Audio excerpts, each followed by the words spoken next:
Hello everyone. Now I'll discuss question of respiratory system.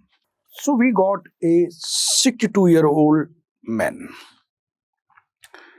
come to you with worsening shortness of breath for the last 3 days. The patient has developed rhinorrhea and cough and thinks he might have contracted something from his grandchildren.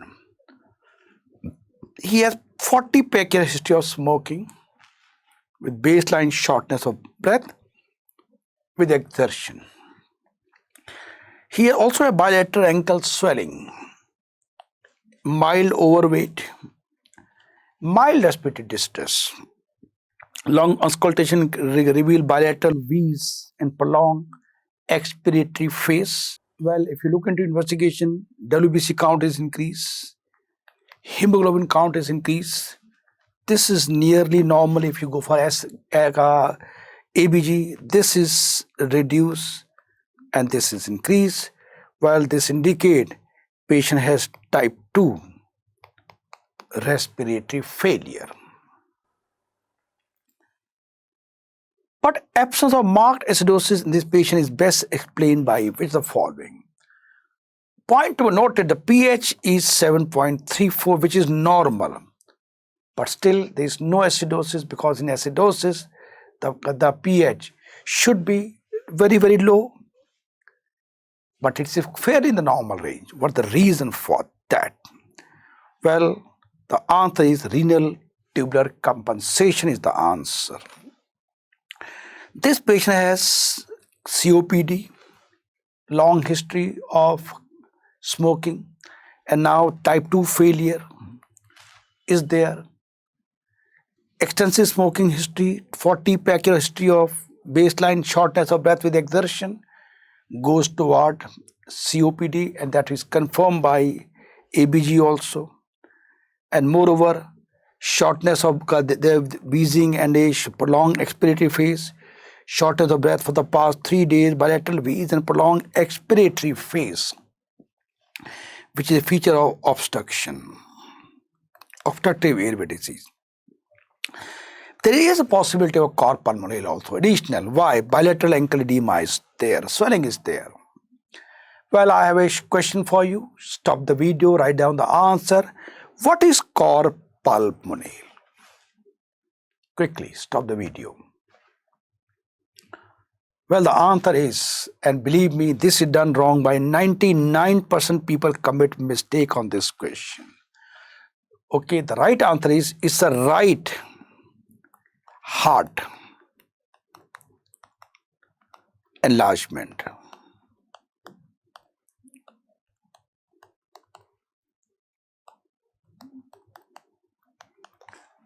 With or without failure. That means right heart failure may or may not be there. This is secondary to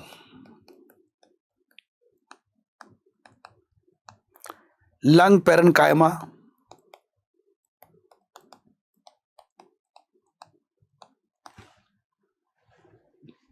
pleura,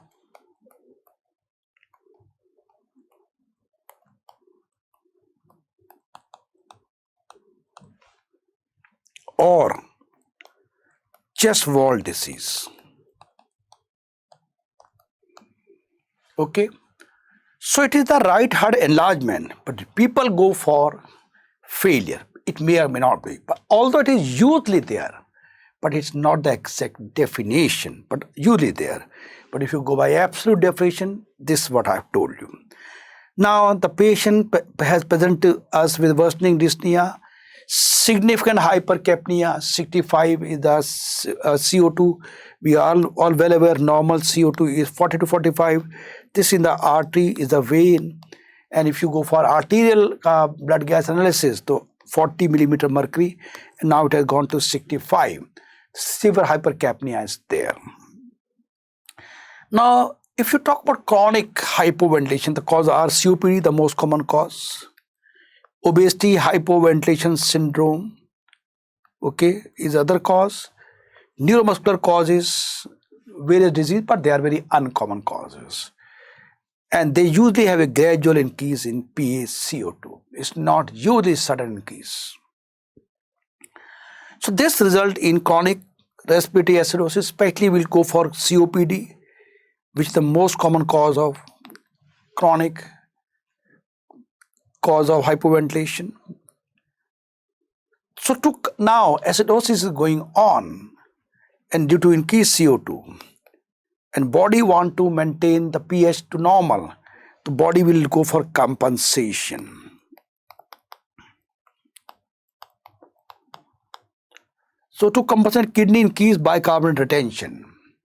Well, we are well aware CO2 is a acid, bicarb is alkali. The body will try to retain bicarbonate so that pH is brought to normal. So that lead to a type of secondary metabolic alkalosis.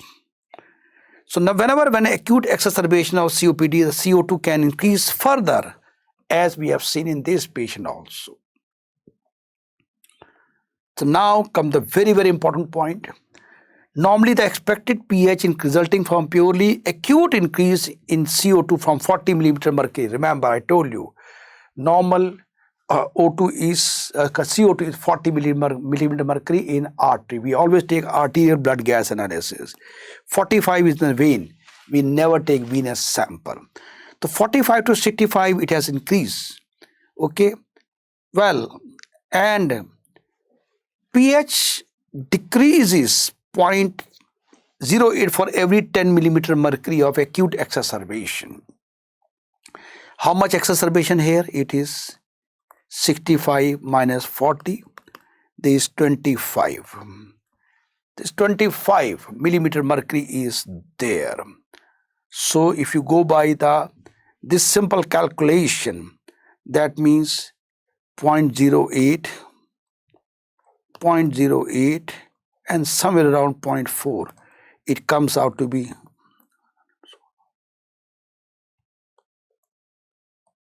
okay.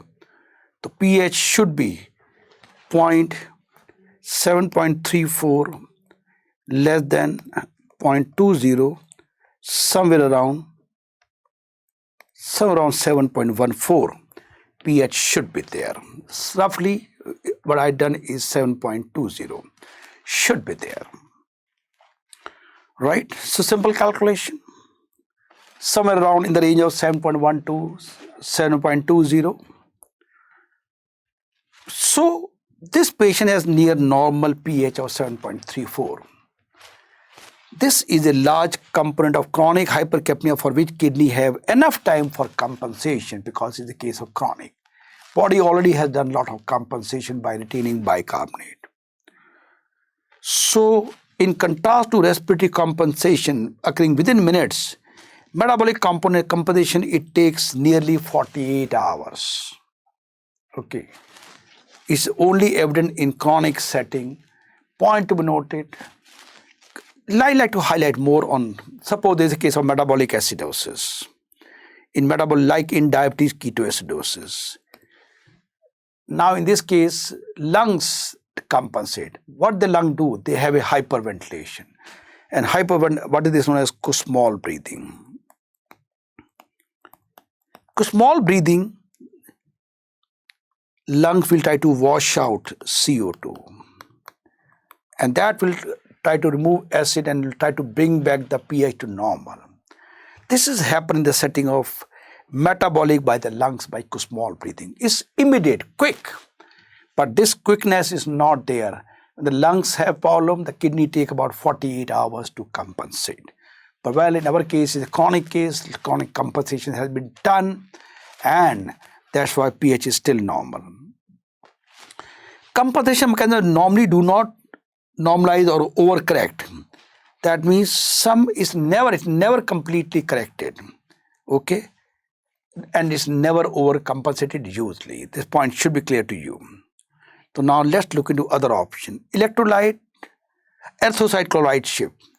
In this, bicarbonate goes out and chloride goes in. It's a integral part of the CO2 transport. normally happens. This is the initial response to respiratory acidosis but has a minimal effect on pH as compared to tubular compensation. Let me tell you what is the chloride shift, which is a normal phenomena. Well, CO2 comes in, it combined with water to make H2CO3, and the enzyme involved is carbonic anhydrase. And this breaks down to H and bicarbonate. This bicarbonate goes out, is a negative particle to compensate. Chloride comes in, and this H will combine with hemoglobin to make HHB. So this bicarb goes out, chloride comes. This is normal. Okay, so chloride shift is not a very adequate mechanism to control pH. But now I have one more question for you. Which ion shift in RBC occurs in metabolic acidosis? Stop the video, write down the answer. The answer is potassium. This is the RBC. This is the blood vessel. Lot of acidosis, H ions are there. And we are well aware, potassium is an intracellular ion. This H ion will enter the cell, but as a positive particle has entered the RBC, as the law of electrostat, the potassium goes out. This is a basic mechanism why in metabolic acidosis, there is hyperkalemia is there. Okay, it's a compensatory mechanism. Now I have a question for you. Stop the video, write down the answer.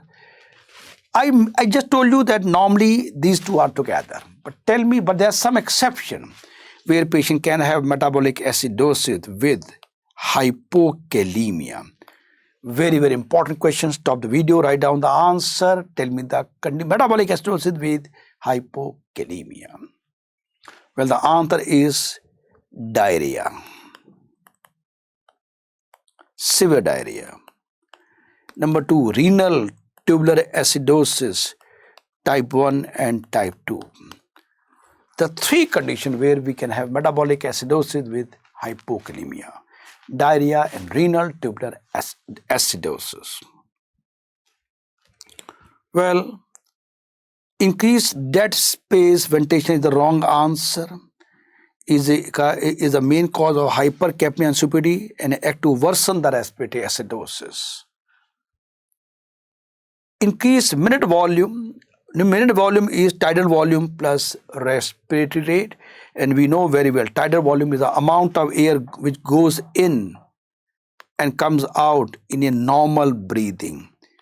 In a normal breathing, like you and me are breathing normally, and whatever air is going in and out per breath is tidal volume. It increase minute volume to decrease CO2 and compensate for metabolic acidosis, small breathing what I talked to you. But due to underlying COPD, this patient is unable to significantly increase minute volume, not able to do it. In fact, that's why COPD is a case of hypoventilation, not hyperventilation. So COPD is a case of hypoventilation.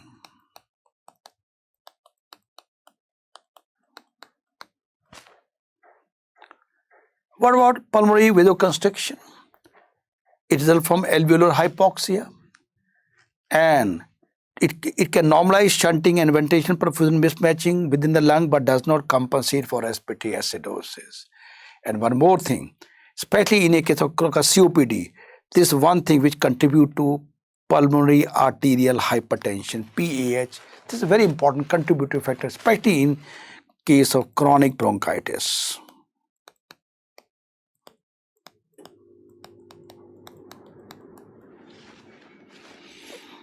Golden line to remember: body compensate for chronic hypercapnia by increasing renal bicarbonate retention, creating a compensative metabolic alkalosis.